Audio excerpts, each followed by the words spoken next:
The train lurched to a stop at Tulsa Station, Oklahoma, and Winifred Carson gripped the handrail so tightly her knuckles turned white as two small hands clutched at her worn traveling skirt.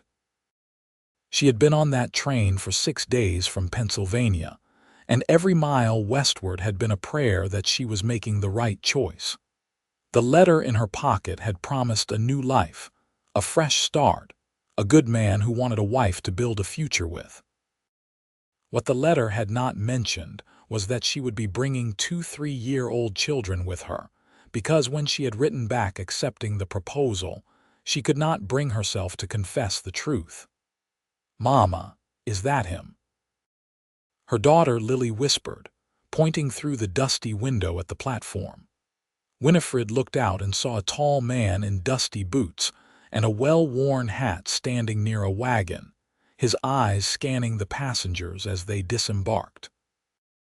He had broad shoulders that spoke of hard work, and even from this distance, she could see the cautious hope in his stance. That had to be Yates Randolph, the rancher who had advertised for a mail-order bride. Her stomach twisted with guilt and fear. She had 2 choices: get back on that train when it departed tomorrow, or step off this platform and face whatever came next. "Come on, children," she said softly, taking Lily's hand while her son Thomas gripped her other hand. "Stay close to me."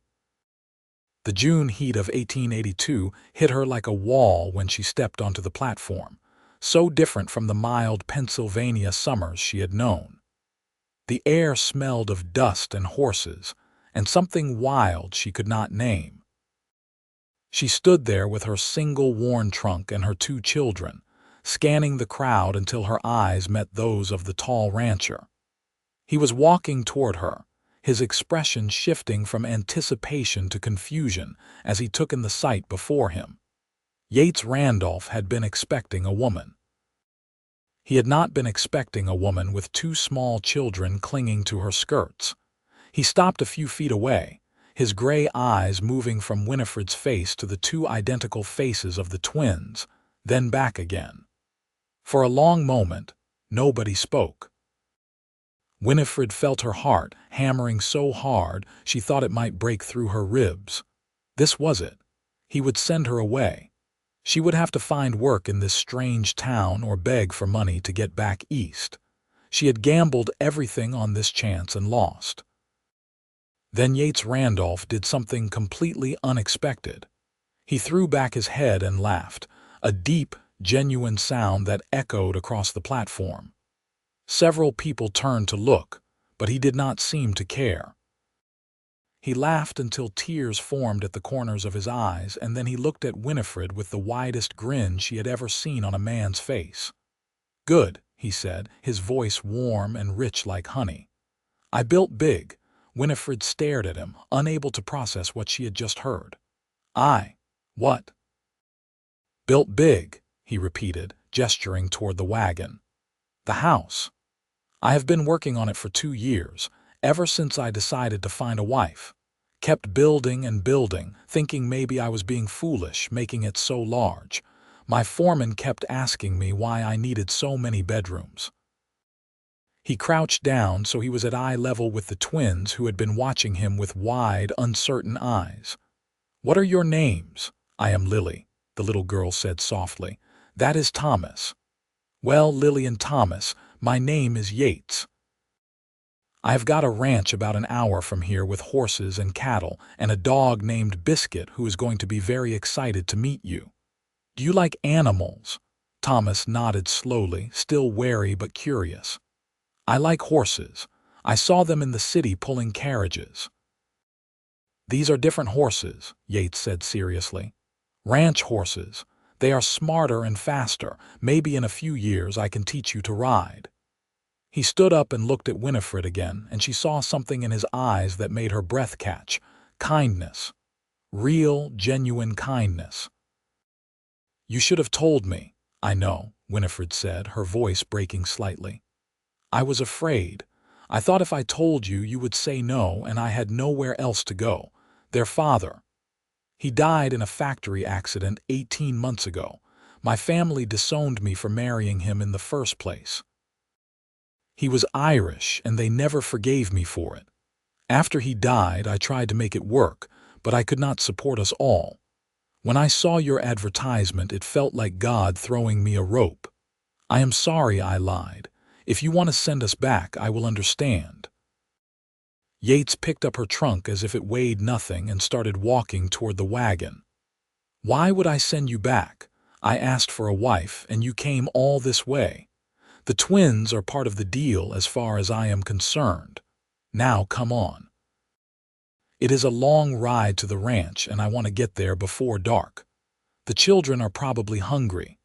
Winifred felt tears prick at her eyes as she followed him, the twins hurrying to keep up with her. Just like that. You are not angry. Yates loaded the trunk into the wagon bed and then turned to help her up onto the seat. His hands were strong and steady as he lifted each twin up into the back where he had piled some blankets to make it comfortable.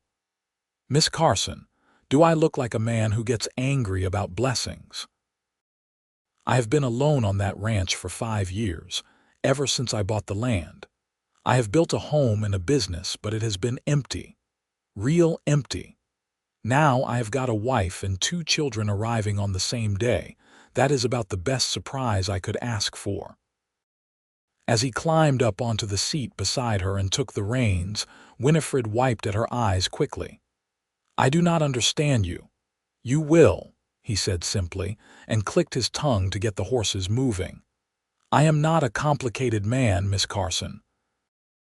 I work hard, I keep my word, and I believe things happen for a reason. You are here because you are supposed to be here. Those children are here because they are supposed to be here. We will figure out the rest as we go. The ride to the ranch took them through open prairie land that seemed to stretch forever under the huge sky. Winifred had never seen so much space in her life. In Philadelphia, everything had been cramped and crowded, buildings pressing in on all sides. Here, she could see for miles in every direction. It was beautiful and terrifying all at once. Yates talked as they rode, pointing out landmarks and telling her about the ranch. He had 200 head of cattle, 30 horses, and 3 men who worked for him full-time. His land covered nearly 1,000 acres, with a creek running through the eastern section that provided water year-round. He grew hay and corn to feed the animals through winter, and he had started building up a reputation for breeding quality horses. The house is new, he explained. I lived in a small cabin for the first 3 years while I saved up money and materials. Started building the real house 2 years ago. My men thought I was crazy, building something so big for just me, but I knew someday I would need it. My parents died of cholera when I was 16, and I spent 10 years working other people's ranches before I saved enough to buy my own land. I always promised myself that when I had my own place, I would build something permanent, something that would last, a place for a family. You are only 26, Winifred asked, surprised. He seemed older somehow, more settled. 27 next month, he corrected. You? 23. I married when I was 19. The twins were born 10 months later. Yates nodded, not judging, just accepting the information. Must have been hard, losing your husband so young. It was, Winifred admitted, but not in the way you might think. I loved him, but we struggled so much. He worked such long hours in the factory, and we lived in 2 small rooms that cost nearly everything he earned. When he died, I felt guilty because part of me was relieved we would not have to struggle anymore. Then I realized we would struggle even more because I had no way to earn enough to feed us all. I took in laundry and sewing, but it was never enough. You do not have to struggle anymore, Yates said firmly. I am not a rich man, but I do well enough. You and the children will have everything you need. Winifred looked at him, this stranger who was being kinder to her than her own family had ever been. Why did you advertise for a mail-order bride? A man like you could have found someone locally. Yates was quiet for a moment, his eyes on the horizon. There are not many available women out here, and the few that are, well, I wanted someone who understood what it meant to need a fresh start. Someone who would appreciate what we could build together. I did not want someone who was just looking for security or money. I wanted a partner. I am looking for security, Winifred said honestly. That is different, Yates replied. You are looking for security because you need to protect your children. That is not the same as someone who just wants an easy life. You will work hard here, Miss Carson. Ranch life is not simple, but you will also be safe, and so will they. In the back of the wagon, Lily and Thomas had fallen asleep on the pile of blankets, exhausted from the long journey. Winifred turned to check on them and felt her heart swell with love and relief. They looked peaceful, their small faces relaxed in sleep. They had been through so much in their short lives, and she wanted desperately to give them stability. The sun was starting to sink toward the western horizon when they crested a small rise, and Winifred saw the ranch spread out below them. The house was larger than she had imagined, a two-story structure with a wide porch that wrapped around the front and sides. It was painted white, which seemed impossibly clean and bright against the golden prairie grass. There were several outbuildings, including a large barn, a stable, and what looked like a bunkhouse for the ranch hands. A creek glittered in the distance, lined with cottonwood trees. That is home, Yates said, and there was pride in his voice. It is beautiful, Winifred whispered. As they approached, a large yellow dog came bounding out from the porch, barking excitedly. Yates pulled the wagon to a stop in front of the house and jumped down, scratching the dog behind the ears. That is Biscuit. He is friendly, I promise. The barking woke the twins, who sat up groggily and then stared at the big house with wide eyes. Yates helped them down from the wagon, and Biscuit immediately began sniffing them with intense curiosity. Thomas giggled when the dog licked his hand, and even shy Lily reached out to pet the soft fur. A man emerged from the barn, wiping his hands on his pants. He was older than Yates, maybe 40, with weathered skin and kind eyes. "Boss, you are back, and with company, I see. Henry, this is Miss Winifred Carson, my bride, and these are her children, Lily and Thomas. Winifred, this is Henry Tucker, my foreman, best cattleman in Oklahoma Territory." Henry tipped his hat respectfully. "Madam, welcome to the Rocking R Ranch. It is good to have a woman here finally. This place needs some life in it." "Thank you," Winifred said, feeling overwhelmed by all the kindness she was receiving. "Henry, would you mind unhitching the horses? I want to show my family their new home." Family.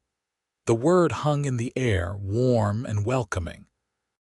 Yates picked up the trunk again and carried it toward the house, while Winifred took the twins' hands and followed. Biscuit trotted alongside them, having already decided that these new small humans were his responsibility. The inside of the house was even more impressive than the outside. The front door opened into a large main room with a stone fireplace, comfortable furniture, and windows that let in the evening light. Beyond that, she could see a kitchen with a real cast iron stove and a hand pump for water right inside the house. Yates led them through the main floor, pointing out the washroom, the pantry, and a small study. "Bedrooms are upstairs," he said, climbing the wooden staircase. There were 5 doors on the second floor. He opened the first. "I thought this could be for the twins. It has 2 beds already. I built them myself." The room was spacious, with windows overlooking the front of the property. The beds were simple but sturdy, and there was a large trunk for storing clothes. "It is wonderful," Winifred said. The twins were already exploring, touching everything with cautious excitement. "This room here is for you," Yates said, opening the door across the hall. It was a beautiful room with a large bed, a dresser, a wardrobe, and even a small desk by the window. I want to be clear about something, Miss Carson. I know we do not know each other yet. I am not expecting you to be a wife to me in every way, not until you are ready. We will have a proper wedding ceremony, of course, with the circuit preacher when he comes through next month. But until then, and even after, this room is yours alone. My room is at the end of the hall. You have privacy here. You have safety. We will build the rest in time. Winifred felt her eyes filling with tears again. She had been so afraid of what this man would expect from her, a stranger he had paid to bring west. But here he was, offering her respect and patience and kindness. "Thank you," she managed to say. "Thank you for all of this." Yates smiled at her, that warm, genuine smile that crinkled the corners of his eyes. "You are welcome. Now I am going to go make some supper. You get the children settled and come down when you are ready. I imagine you could all use a good meal and a good night's sleep." After he left, Winifred sank down onto the edge of the bed and let herself cry quietly. Not from sadness, but from relief so profound it felt like being born again. She had been carrying the weight of survival for so long, and suddenly someone was offering to help her carry it. Someone was offering to care for her children. Someone was offering her a real home. Lily appeared in the doorway, her small face concerned. "Mama, are you sad?" "No, sweetheart," Winifred said, wiping her eyes and opening her arms. Lily ran to her and Thomas followed. She held them both close, breathing in their little child's smell. "I am happy. We are going to be safe here. We are going to have a real home." "I like the man," Thomas announced. "He is big," and he laughed. "And he has a dog." "I like him too," Lily said softly. "Good," Winifred said, kissing both their foreheads. "Because he is going to be part of our family now. Let us get cleaned up and go have some supper." When they came downstairs, 20 minutes later, the smell of cooking food filled the house. Winifred found Yates in the kitchen, stirring something in a large pot on the stove. He had removed his hat, and she could see that his hair was dark brown with a bit of curl to it. He had rolled up his sleeves, revealing strong, tanned forearms. "I am not the best cook," he admitted cheerfully, "but I can make a decent stew and biscuits. I hope you are all hungry." "We are starving," Winifred said, realizing it was true. They had eaten very little on the train, trying to make their meager supplies last.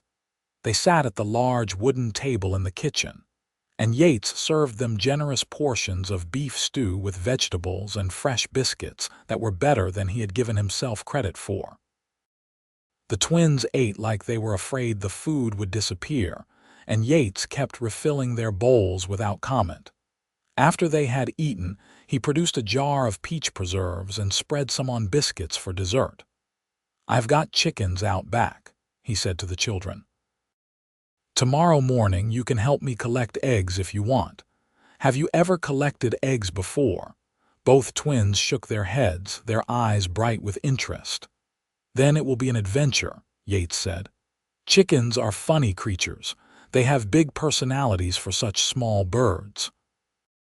After supper, Winifred helped clean up despite Yates's protests, and then she took the exhausted twins upstairs to bed.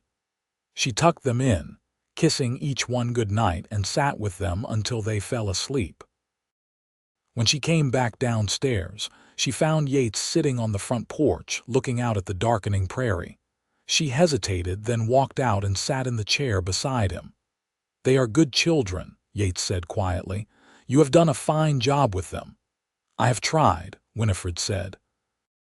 "It has not been easy." "Nothing worth doing is easy," Yates replied. He was quiet for a moment, then said, "I want to tell you something about myself, so you understand what kind of man I am. When I was 16 and my parents died, my mother's brother tried to take our land. Claimed my father had owed him money, which was a lie. I was young and grieving, and I did not know what to do. A lawyer in town helped me, did not charge me anything because he knew my father had been honest. He saved my inheritance, which was not much, but it was something. That lawyer taught me that the most important thing a man has is his word. If you do not have integrity, you do not have anything. He turned to look at her, his gray eyes serious in the fading light. So I am giving you my word, Winifred. I will take care of you and those children. I will be patient while we get to know each other. I will be a good husband and a good father, or I will die trying. That is a promise. Winifred felt something shift in her chest, like ice beginning to thaw. I believe you, she said softly, and I promise I will try to be a good wife. I will work hard. I will take care of this home. I'm not afraid of hard work. I know you are not, Yates said. Anyone who has survived what you have survived knows how to work hard. But this is not just about work, Winifred. This is about building a life together. That takes time and patience and trust. We will get there. They sat together in comfortable silence as the stars came out one by one, filling the vast Oklahoma sky. In the distance, Winifred could hear cattle lowing and the chirp of crickets. It was so different from the city sounds she had known all her life, but it felt peaceful. It felt like maybe, just maybe, she had found a place where she belonged. The next morning, Winifred woke to sunlight streaming through her window and the sound of a rooster crowing. For a moment she was disoriented, and then she remembered where she was. She dressed quickly in her simplest work dress and went to wake the twins. They were already sitting up in bed, whispering to each other. "Is this still real?" Thomas asked when he saw her. "Are we really here?" "We are really here," Winifred confirmed. "Now let us get you both dressed. Mr. Randolph said you could help him collect eggs this morning." Downstairs, Yates had already made coffee and oatmeal. He served them all breakfast and then led the twins out to the chicken coop behind the house. Winifred watched from the kitchen window as he showed them how to reach carefully into the nesting boxes and lift out the eggs. Lily was tentative at first, but Thomas dove right in with enthusiasm. Yates was patient and encouraging, praising them for every egg they found. When they came back inside with a basket full of fresh eggs, both children were beaming with pride. "Look, Mama," Lily exclaimed. "I got 5 eggs all by myself." "I got 6, Thomas announced. "You both did wonderfully," Winifred said, her heart full. She could not remember the last time she had seen them so happy. Over the next few weeks, they fell into a routine. Yates worked the ranch during the day, often with Henry and the other 2 ranch hands, Jake and Sam. Winifred kept the house, cooked meals, and started a vegetable garden near the kitchen. The twins followed Yates around whenever they could, fascinated by the horses and cattle. He was endlessly patient with their questions, teaching them about ranch life in a way that made it seem like an adventure rather than work. In the evenings, after supper, they would sit together on the porch or in the main room. Yates taught Winifred to play checkers, and she taught him some songs her mother had taught her before the disownment. The twins would play with Biscuit or look at the picture books Yates had bought on a supply run to town. Slowly, carefully, they were becoming a family. But there were also moments of awkwardness and uncertainty. Winifred was very aware that they were not really married yet, that she was living in this man's house under false pretenses. Yates never made her feel uncomfortable, but she felt the weight of obligation. She had agreed to be his wife, and she knew that eventually he would expect a true marriage. One evening in early July, about 3 weeks after she had arrived, Winifred was washing dishes when Yates came up beside her. "I need to talk to you about something," he said. Her stomach clenched with worry. "What is it?" "The circuit preacher is coming through Tulsa next Saturday. I was thinking we could go into town and have the wedding ceremony. Make this official." He paused, then added quickly, "Unless you need more time, I do not want to rush you." Winifred dried her hands on her apron and turned to face him. "Yates, I need to be honest with you about something. I agreed to marry you because I was desperate. I needed to save my children. But these past few weeks, you have been kinder to us than I ever expected. You have been patient and generous and good. I want to be a real wife to you. I want to try to make this work. But I do not love you yet. I care about you and I am grateful to you, but love takes time. Yates reached out and gently took her hand. It was the first time he had really touched her beyond helping her up into the wagon, and Winifred felt her breath catch. His hand was warm and calloused and steady. I know you do not love me yet, he said quietly. I am not sure I love you yet either. What I feel is something else, something that might grow into love if we let it. I see you with those children, how fierce you are protecting them, how much you love them, and I admire that. I see you working in the garden and learning about the ranch and making this house into a home, and I am grateful for that. I enjoy your company. I like hearing your voice. I like watching you smile when the twins do something funny. That is enough for now. Love can come later if we give it a chance. Winifred felt tears prick her eyes again. She seemed to cry so easily these days, but they were good tears. You are a remarkable man, Yates Randolph. I am just a man who knows what he wants, Yates replied. And I want a family. I want a partner. I want someone to share all of this with. So what do you say? Will you marry me for real on Saturday? Yes, Winifred said. Yes, I will. He smiled, that wonderful warm smile that made her feel safe. Good. We will all go into town together, make a day of it. The children need new clothes anyway, growing like weeds, and you should have a new dress for the wedding, something pretty.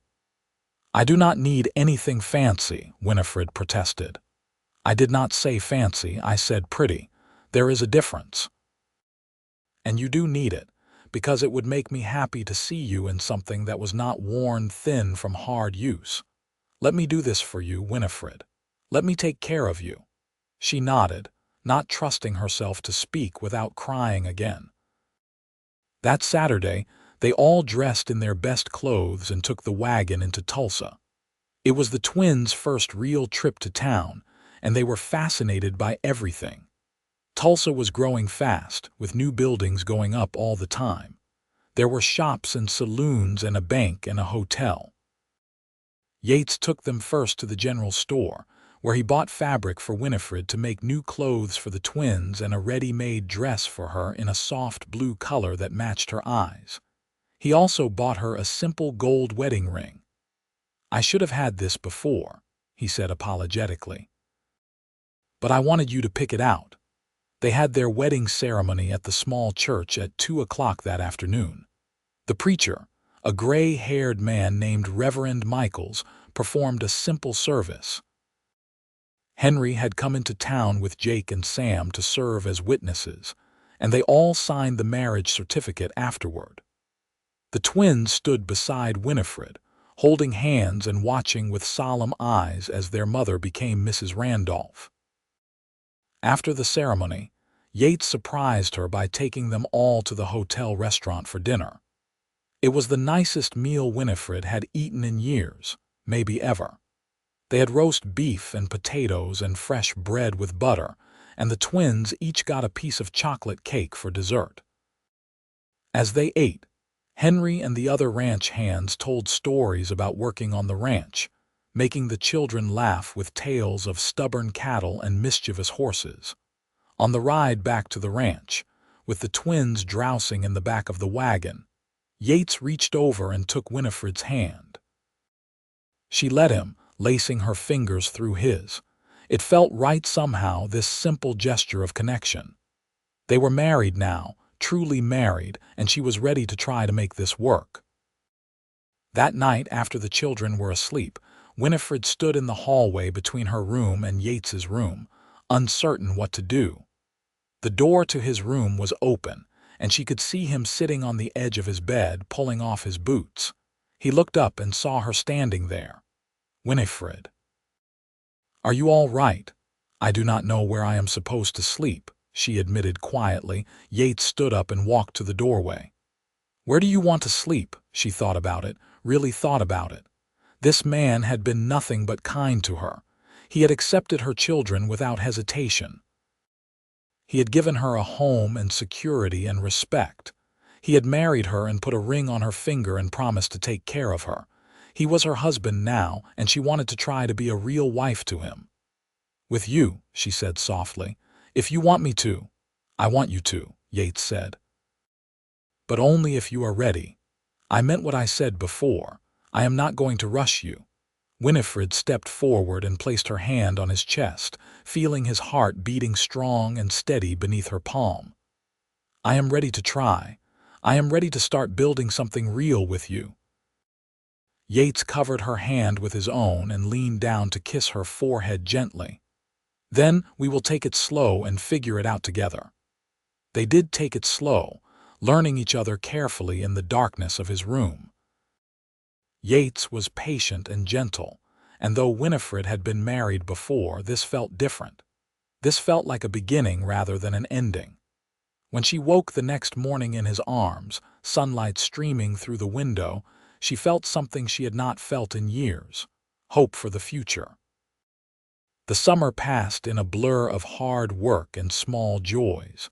The twins grew brown from the sun and confident in their new life. Thomas became obsessed with the horses, and Yates started teaching him how to brush them and clean their hooves. Lily was quieter but just as curious, spending hours watching Yates work and asking him questions about everything. Winifred tended her garden, learned to help with the chickens and the milking, and slowly became skilled at managing the large household. But more than that, she and Yates were genuinely becoming partners. They talked in the evenings about the ranch, about plans for the future, about their hopes and fears. He told her about his childhood, about the parents he still missed, about his dream of building something that would last for generations. She told him about her own childhood, about falling in love with an Irish factory worker against her family's wishes, about the grief of losing him and the guilt of sometimes being relieved. "You loved him, but the situation was impossible," Yates said one evening as they sat on the porch watching the sunset. "That does not make you a bad person. That makes you human." "My family told me I was selfish," Winifred confessed. "They said I chose my own desires over my duty to them." "Maybe they were right." "They were wrong," Yates said firmly. "You chose love. That is never selfish. And now you are choosing your children, which is the least selfish thing in the world. I am glad you chose them. I am glad you chose to come here. I am glad you chose me, even if desperation played a part in it." Winifred leaned her head against his shoulder, something she had started doing in recent weeks. He put his arm around her, and they sat together in comfortable silence. She realized that somewhere along the way, without her quite noticing, she had stopped feeling like a guest in this house. This was her home now. This was her family. In August, they got word that there would be a barn dance in town on the first Saturday of September. Yates asked Winifred if she wanted to go, and she surprised herself by saying yes. She had not been to a social gathering in years, too busy surviving to have time for anything else. But she wanted to go to this one. She wanted to dance with her husband. She wanted to be part of this community. She made herself a new dress from fabric Yates bought on another trip to town, a green cotton that brought out the red in her hair. She made new shirts for the twins and convinced Yates to buy a new shirt for himself. When the day came, they all dressed up and rode into town together. The dance was held in a large barn on the edge of town that had been cleared out and decorated with lanterns. There was a band playing fiddle and guitar, and long tables covered with food that the townswomen had prepared. Winifred felt nervous as they arrived, worried that people would judge her for being a mail-order bride or for having children from a previous marriage. But the people of Tulsa were friendly and welcoming. Several women came up to introduce themselves and to meet the twins, and everyone seemed genuinely happy for Yates. We were wondering if he would ever find someone, a woman named Martha said with a kind smile. She was married to the blacksmith and had 4 children of her own. He has worked so hard on that ranch, but a place like that needs a family to make it complete. Yates danced with Winifred several times, and though she was rusty, he was patient and encouraging. He also danced with Lily, lifting her up so her feet rested on his boots while he twirled her around, making her shriek with laughter. Thomas was too shy to dance, but Yates's foreman Henry kept him entertained with stories and treats from the food table. As the evening wore on and the twins grew tired, Winifred stood outside the barn for a moment, getting some air. Yates found her there and slipped his arm around her waist. "Having a good time?" he asked. "I am," she said, and realized it was true. "I had forgotten what it felt like to just enjoy an evening without worrying about every penny or where the next meal would come from." "You do not have to worry about those things anymore," Yates reminded her. "We are doing well. The cattle are healthy, I have got buyers lined up for the fall, and the horses are bringing in good money. We are not rich, but we are comfortable, and it is going to keep getting better." Winifred turned to face him, reaching up to touch his face. In the light spilling from the barn, she could see the lines around his eyes, the sunburn on his nose, the strength in his jaw. He was a good man, this husband of hers. A truly good man. "Yates, I need to tell you something." "What is it?" "I love you."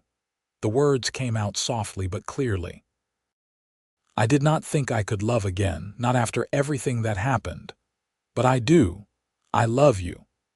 His face transformed with joy, and he pulled her close, kissing her with a passion they had been building toward for months. When they finally broke apart, both breathless, he pressed his forehead to hers. "I love you too," he said. "I have been wanting to say it for weeks, but I did not want to pressure you. Winifred, you have made me so happy. You and those children have turned my house into a home. I cannot imagine my life without you anymore." They kissed again, and this time it was Winifred who deepened it, pouring all of her feelings into that connection.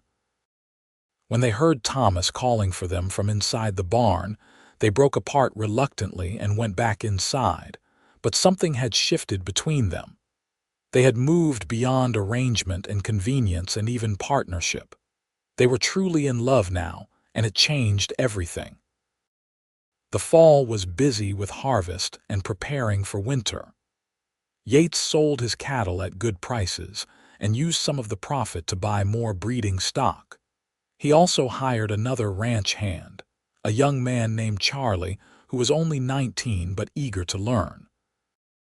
The ranch was growing, and there was enough work to keep everyone busy from dawn until dusk. Winifred threw herself into preserving food for winter, canning vegetables from her garden and making jam from wild berries the twins helped her pick. She learned to bake bread the way Yates liked it, and to make stew that could feed a crowd when all the ranch hands ate together. She also started teaching the twins their letters and numbers, using an old primer Yates had kept from his own childhood. One evening in late October, as they were getting ready for bed, Winifred realized that her monthly courses were late, very late. She had been so busy with the ranch work that she had not paid attention to the calendar, but now that she thought about it, she was nearly 3 weeks overdue. Her heart started beating faster as she considered what that might mean. "Yates," she said hesitantly. He was already in bed reading by lamplight. He looked up at her. "What is it?" "I think I might be pregnant." The book fell out of his hands. "What, are you sure?" "Not certain, but fairly sure. My courses are late and I have been feeling tired and a bit ill in the mornings. I did not want to say anything until I was more certain, but I think it is true." Yates was out of bed in an instant, pulling her into his arms. "That is wonderful. That is amazing. Are you happy about it? I know we have not talked about having children of our own." "I am happy," Winifred said, and realized it was true. The thought of having another child, Yates's child, filled her with joy rather than fear. "Are you?" "I am thrilled," Yates said. "A baby, our baby. This is the best news you could have given me." He paused, then asked, "When do you think the baby will come, if I am right about when it happened? Probably late May or early June." "We need to make sure you rest more," Yates said immediately. "No more heavy lifting. I will hire someone to help with the housework." "Yates, I am pregnant, not dying," Winifred laughed. "I can still work. I just need to be a bit more careful." But Yates was already planning, his mind racing ahead to everything they would need to do to prepare. Winifred watched him with amusement and love, marveling at how lucky she had been to find this man. A year ago, she had been desperate and alone, struggling to survive in Philadelphia. Now she was here in Oklahoma, on a thriving ranch, married to a man who loved her with 2 healthy children and another on the way. It seemed like a miracle. When they told the twins the next morning, Lily was excited but Thomas was uncertain. "Where does the baby live now?" he asked. "In Mama's tummy," Lily explained with the authority of someone who had heard this before, probably from other children in Philadelphia. "How did it get in there?" Thomas wanted to know. Winifred and Yates exchanged a glance, and Yates said, "That is a conversation for when you are older. For now, just know that in about 7 months you are going to have a little brother or sister. You will be big brother and big sister. That is a very important job." "I will teach the baby everything," Thomas announced confidently. "About horses and collecting eggs and everything." "I will too," Lily said, not wanting to be left out. As winter approached and then settled over the Oklahoma prairie, Winifred's pregnancy became more apparent. Her belly grew round, and she felt the baby moving inside her. Yates was endlessly attentive, always making sure she was comfortable, that she had enough to eat, that she was not working too hard. The twins were fascinated by the growing baby, often putting their hands on her belly to feel the kicks. It was a hard winter, with heavy snows and bitter cold, but the house Yates had built was sturdy and warm. They spent the long evenings together as a family, playing games, telling stories, and planning for the spring. Yates taught Thomas to whittle simple shapes from wood, and he taught Lily to play simple songs on a harmonica he had bought in town. Winifred worked on sewing baby clothes and blankets, preparing for the new arrival. In February, a blizzard struck that lasted for 3 days, trapping them all inside. The ranch hands stayed in the bunkhouse, and Yates had to dig a path through the snow each day to check on the animals. But even that was an adventure for the twins, who had never seen so much snow. When the storm finally broke, Thomas and Lily spent hours playing in the deep drifts while Biscuit bounded around them barking joyfully. As spring arrived and the snow melted, revealing the prairie grass underneath, Winifred grew larger and more uncomfortable. Her back ached, her feet swelled, and she had trouble sleeping. But Yates was always there, rubbing her back, helping her get comfortable, bringing her whatever she needed. She had never felt so loved and cared for in her entire life. In late May, when the prairie was covered with wildflowers and the cattle were thriving on the new grass, Winifred went into labor. It happened early one morning, and Yates immediately sent Henry racing to town to fetch the midwife, Martha from the barn dance, who also served the community in that capacity. He helped Winifred upstairs and stayed with her, holding her hand and talking to her calmly, even though she could see the worry in his eyes. Martha arrived within 2 hours, bringing her supplies and her calm, capable presence. She sent Yates downstairs to wait with the twins and Henry, and she took charge of the situation.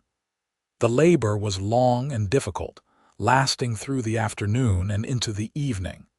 But finally, just as the sun was setting, Winifred gave birth to a healthy baby boy. Martha cleaned the baby and wrapped him in a blanket, then placed him in Winifred's arms. "You have got a fine son," she said with a smile. "Strong lungs, good color. He is perfect." Winifred looked down at the tiny face of her newborn son and felt her heart expand with love. He had dark hair like Yates and a strong, determined cry. "Can you get Yates?" she asked Martha. "I want him to meet his son." Yates came bounding up the stairs and burst into the room, his eyes going immediately to Winifred and the baby. He approached slowly as if afraid he might break something and looked down at his son with an expression of pure wonder. "He is perfect," Yates whispered. "He is absolutely perfect. You are amazing, Winifred. You did so well." "Would you like to hold him?" Winifred asked. Yates nodded, unable to speak, and carefully took the baby in his arms. He held the infant with surprising confidence for a new father, cradling him gently and studying every tiny feature. "Hello, son," he said softly. "Welcome to the family. We have been waiting for you." The twins were allowed to come up and meet their new brother a few minutes later. They were awed by the tiny baby, touching his small hands with gentle fingers. "What is his name?" Lily asked. Winifred and Yates had discussed this, had made lists and debated options, but in the end, they had agreed on one name that felt right. "His name is William," Winifred said. "William Randolph." "William," Thomas repeated, trying out the name. "I like it. Hello, William. I am your big brother." "And I am your big sister," Lily added. "We are going to take care of you." Over the next few weeks, they all adjusted to having a newborn in the house. William was a good baby, sleeping in manageable stretches and nursing well. Yates was a devoted father, getting up in the night to bring William to Winifred when he cried, changing diapers without complaint, and walking the floor with his son when the baby was fussy. The twins were surprisingly helpful, always wanting to hold their baby brother or sing to him or show him things. The ranch continued to thrive. The spring calves were healthy, the horses sold well, and Yates was able to put money aside for the first time. He talked about expanding, maybe buying more land, maybe breeding better horses. But mostly he talked about family, about the future he wanted to build for all of them. One evening in July, when William was about 6 weeks old and sleeping peacefully in a cradle Yates had made, they all sat on the front porch watching the sun set over the prairie. The twins were playing with Biscuit in the yard, their laughter carrying on the warm summer breeze. Winifred was in her rocking chair with the baby, and Yates sat beside her, his hand resting on the arm of her chair. "You remember when you stepped off that train a year ago?" Yates asked. "You looked so scared, and those two little ones were clinging to your skirts. I took one look at you all and thought, this is my family. This is what I have been building for." "I was terrified," Winifred admitted. "I thought you were going to send us right back on that train. I could not believe it when you laughed and said you had built big."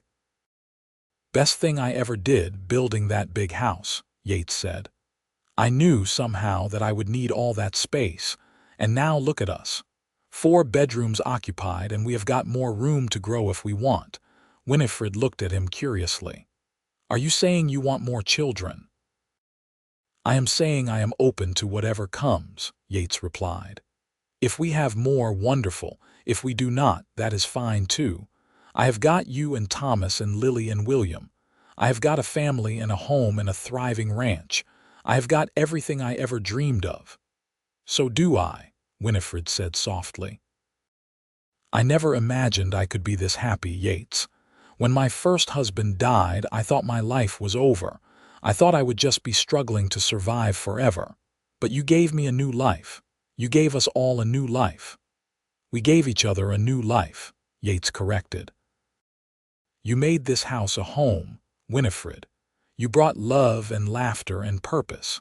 I was just a lonely rancher before you came. Now I have a reason to build something that will last."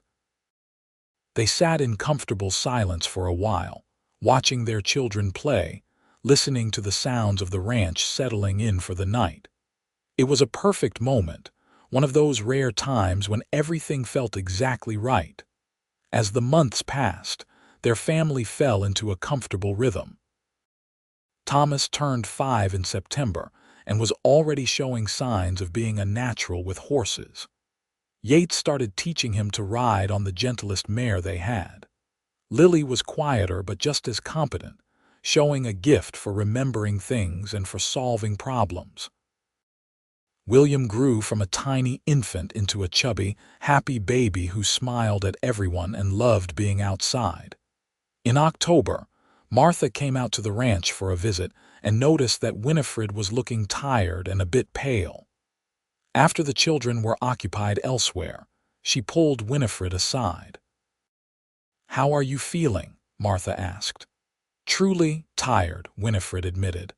"But that is normal with a baby, is it not?" "It is," Martha agreed. "But you look more than just tired. When was your last monthly course?" Winifred thought about it and felt her eyes widen.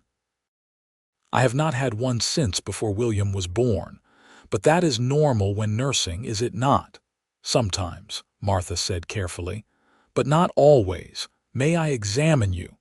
After a brief examination, Martha sat back with a knowing smile. "You are pregnant again, my dear." "Probably about 3 months along, if I had to guess."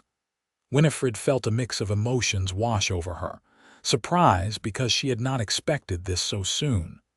Worry because William was not even 6 months old yet. But also joy because another baby meant more love, more family, more life in this big house Yates had built. When she told Yates that evening, his reaction was immediate and joyful. "Another baby. That is wonderful. Are you all right with it? I know William is still so young." "I am all right with it," Winifred said. "It will be challenging having two so close together, but we will manage. We always do." "We will more than manage," Yates promised. "I will hire someone to help you with the housework and the children. I will make sure you have everything you need." "Both of you," he added, placing his hand on her belly. This pregnancy was harder than the last one. Winifred was chasing after 3 children while carrying a 4th, and she was exhausted most of the time. But Yates kept his word and hired a young woman named Sarah from town to help with cooking and cleaning and watching the children. The twins loved Sarah, who was patient and fun, and always ready to play games with them. Winter came again, and this time Winifred was heavily pregnant through the coldest months. But the house was warm, and she was surrounded by love.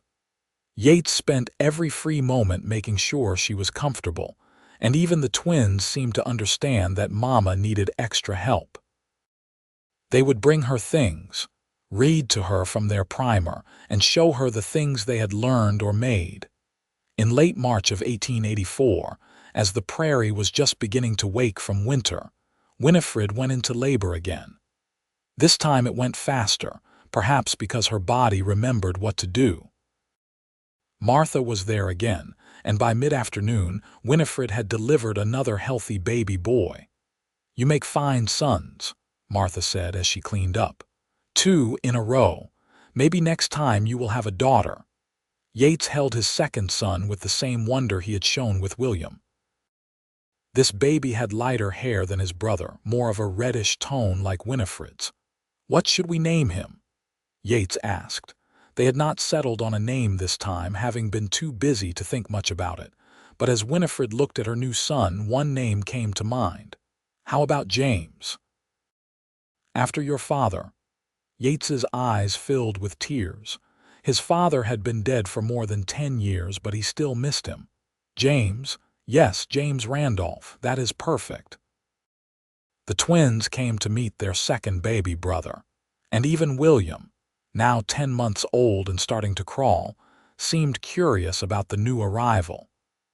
Lily very seriously informed baby James that she was his big sister and would teach him everything he needed to know.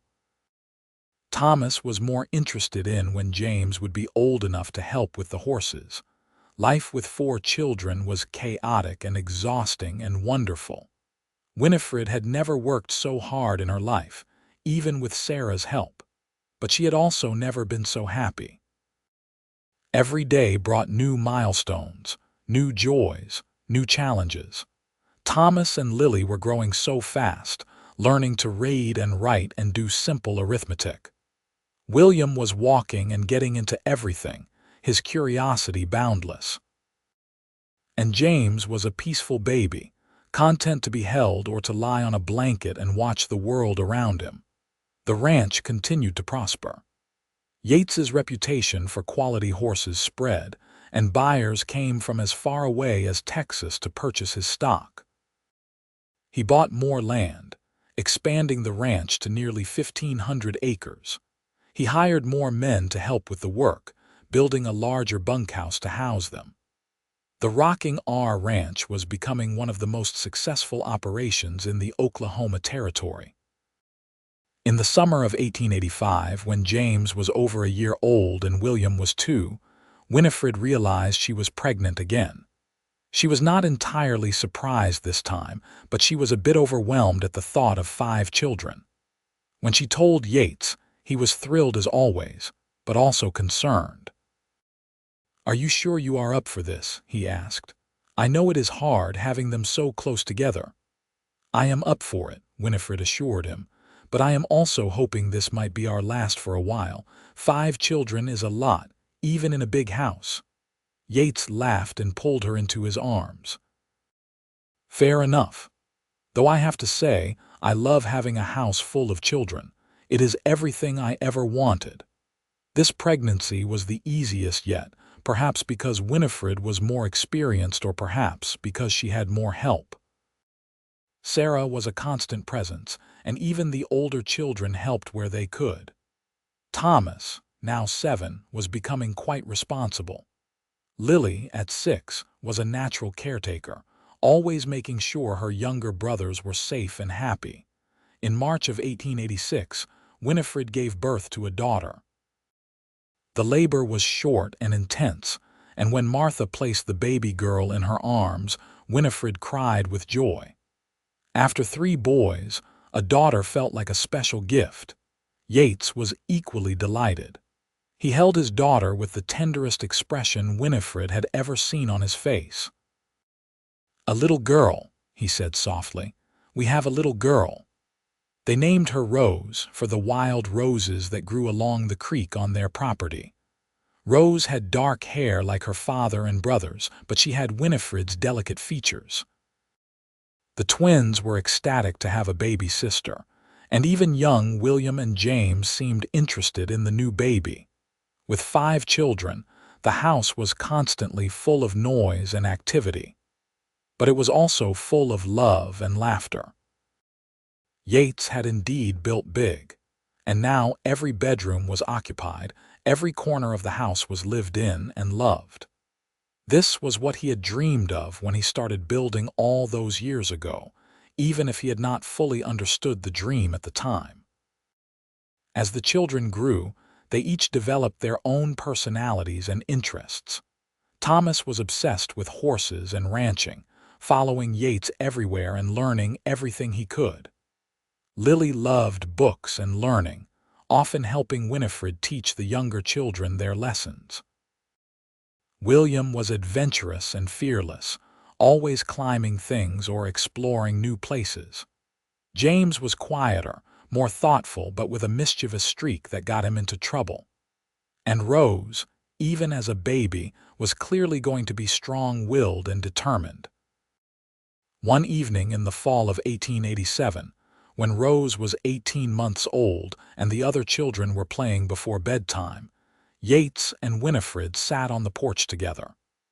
It had become their favorite time of day, these quiet moments when they could just be together and watch their family. "Do you remember what you said to me that first day?" Winifred asked. "When I stepped off the train with 2 children you had not been expecting." "I said good, I built big," Yates replied with a smile. "Best thing I ever said, probably."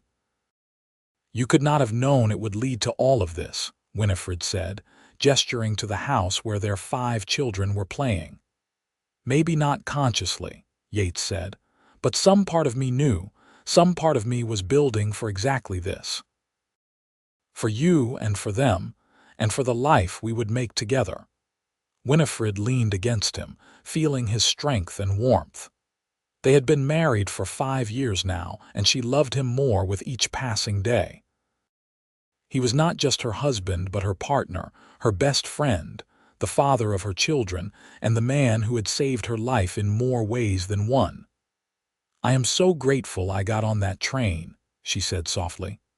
"I am so grateful I took that chance, even though I was terrified. Look at what we have built together, Yates.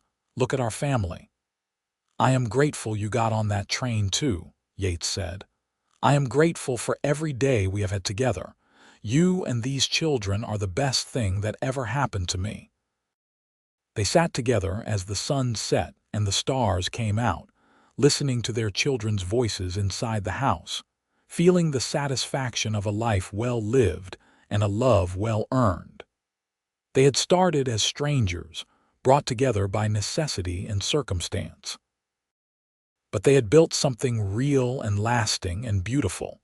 As the years continued to pass, the children grew and the ranch prospered. Thomas became Yates's right hand, working alongside his father and learning the business. Lily discovered a love of teaching and started helping at the school in Tulsa.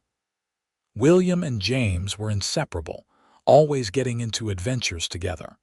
And Rose grew into a bright, determined young girl who had both her parents wrapped around her little finger. Winifred and Yates's love only deepened with time. They still sat on the porch together in the evenings, though now they often had grandchildren playing in the yard as Thomas and Lily started families of their own. The house that had seemed so impossibly large when Winifred first saw it was now filled to bursting with life and love across generations.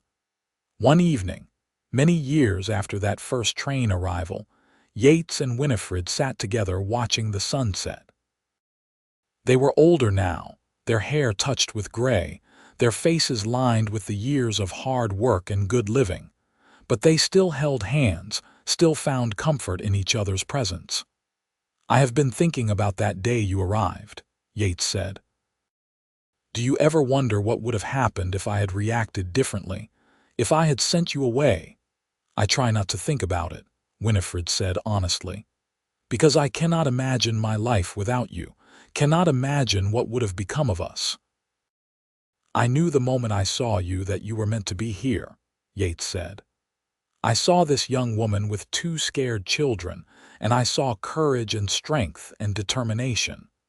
I saw someone who had fought for her family and would keep fighting no matter what. I knew right then that you were exactly what I needed and what this ranch needed." "You saved us," Winifred said simply. "We saved each other," Yates corrected, "just as he had all those years ago. You gave me a family, Winifred. You gave me a reason to keep building, keep growing, keep working. You made all of this mean something." Inside the house, they could hear their children and grandchildren, the sounds of family that had filled this home for decades. Thomas and his wife lived in a house Yates had helped him build on the eastern section of the ranch.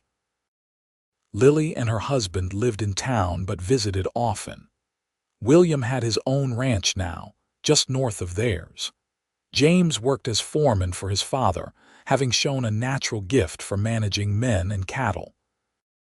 And Rose, their youngest, had married a lawyer in Tulsa, but still came home every Sunday for dinner. The Rocking R Ranch had become one of the most successful operations in Oklahoma, now a state rather than a territory. But more than that, it had become a home for a large, loving family that had started with a desperate woman stepping off a train with 2 children and a cowboy who had laughed and said he had built big.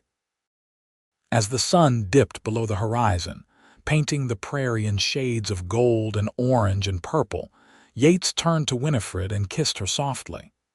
It was a kiss full of history and love and gratitude for all the years they had shared. "I love you," he said. "I have loved you from the moment you stepped off that train, even if I did not realize it yet. You are the best thing that ever happened to me." "I love you too," Winifred replied. "You gave me everything I ever dreamed of and so much more. You gave me a home, a family, a life worth living. You taught me that love could be more than just struggle and sacrifice. You taught me that love could be joy and partnership and building something together." They sat together in the gathering darkness, surrounded by the legacy they had built. 5 children and now grandchildren, and someday there would be great-grandchildren to carry on the Randolph name and the rocking R Ranch.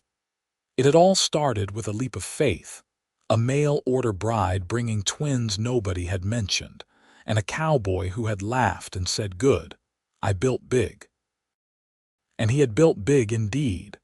Not just the house with its many bedrooms and wide porch, not just the ranch with its cattle and horses and 1,000 acres, but a family, a legacy, a love story that would be told for generations. A story about taking chances, about kindness and patience, about building something real and lasting in the wild Oklahoma prairie. As stars filled the sky above them, Winifred and Yates Randolph sat together, their hands intertwined, their hearts full, knowing that they had built something that would endure long after they were gone. They had taken the raw materials of desperation and hope and circumstance, and built a life of love and meaning and family. They had proven that sometimes the best things in life come from the most unexpected beginnings, that sometimes a chance worth taking leads to everything you ever wanted, and that sometimes, when you build big enough, you can fill all that space with more love than you ever imagined possible.